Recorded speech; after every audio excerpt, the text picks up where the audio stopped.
సెలబ్రిటీల జీవితాల గురించి మాట్లాడుతూ సినీ రాజకీయ ప్రముఖుల జాతకాలు చెబుతూ సోషల్ మీడియాలో విపరీతమైన ఫాలోయింగ్ సంపాదించారు వేణుస్వామి. టాలీవుడ్ హీరోయిన్లు డింపుల్ హయాతి, రష్మిక, నిధి అగర్వాల్ వంటి హీరోయిన్లు వేణుస్వామి చేత జాతక దోష నివారణ పూజలు చేయించుకుంటున్నారంటే ఆయన ప్రభావం ఏ స్థాయిలో ఉందో అర్థం చేసుకోవచ్చు. దీంతో ఆయన క్రేజ్ ఒక్కసారిగా అమాంతం పెరిగిపోయింది.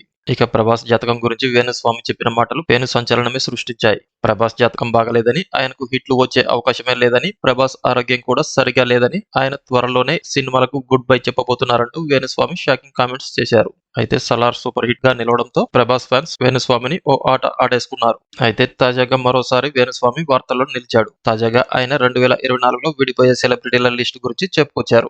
ఈ వీడియోలో ఈయన పలువురు సెలబ్రిటీల గురించి చేసినటువంటి కామెంట్స్ ప్రస్తుతం సంచలనంగా మారాయి. ఈ క్రమంలోనే ప్రముఖ నటుడు, రాజకీయ నాయకుడు పవర్ స్టార్ పవన్ కళ్యాణ్ జాతకం గురించి పలు సందర్భాల్లో ఎన్నో విషయాలు తెలియజేసినటువంటి వేణుస్వామి మరోసారి ఈయన జాతకం గురించి మాట్లాడుతూ సంచలన వ్యాఖ్యలే చేశాడు. పవన్ కళ్యాణ్ సినిమాల పరంగా తన కెరీర్ అద్భుతంగా ఉందని తెలిపాడు. సినిమాల విషయంలో పవన్ కళ్యాణ్ కు త్రివిక్రమ్ శ్రీనివాస్ సలహాలు ఇస్తారు కనుక ఆయన కెరీర్ అద్భుతంగా ఉందని తెలిపాడు. అయితే ఆయన రాజకీయాల గురించి అలాగే వ్యక్తిగత విషయాల గురించి ఆయనకు సలహాలు ఇచ్చేవారు లేక తన కెరీర్ నాశనం చేసుకుంటున్నారని వేణుస్వామి తెలిపాడు. పవన్ కళ్యాణ్ తాను ముఖ్యమంత్రి అయ్యే మార్గాలను వెతకడం లేదని తెలిపాడు. పవన్ కళ్యాణ్ ముఖ్యమంత్రి అయితే తాను కూడా సంతోషిస్తానని తెలిపాడు. అంతేకాకుండా తన మూడో భార్యతో పవన్ కళ్యాణ్ కు విడాకులు తప్పవు అంటూ వేణుస్వామి మరో షాకింగ్ కామెంట్ చేశాడు. ఇక తన మూడో భార్య అన్నా లెజ్నోవాతో వ్యక్తిగత విభేదాల కారణంగానే ఈయన విడాకులు తీసుకుంటారని, అది కూడా ఈ ఏడాదిలోనే విడాకులు తీసుకుంటారు అంటూ వేణుస్వామి పవన్ కళ్యాణ్ వ్యక్తిగత జీవితం గురించి ఈ సందర్భంగా చేసిన కామెంట్లు సంచలనంగా మారాయి.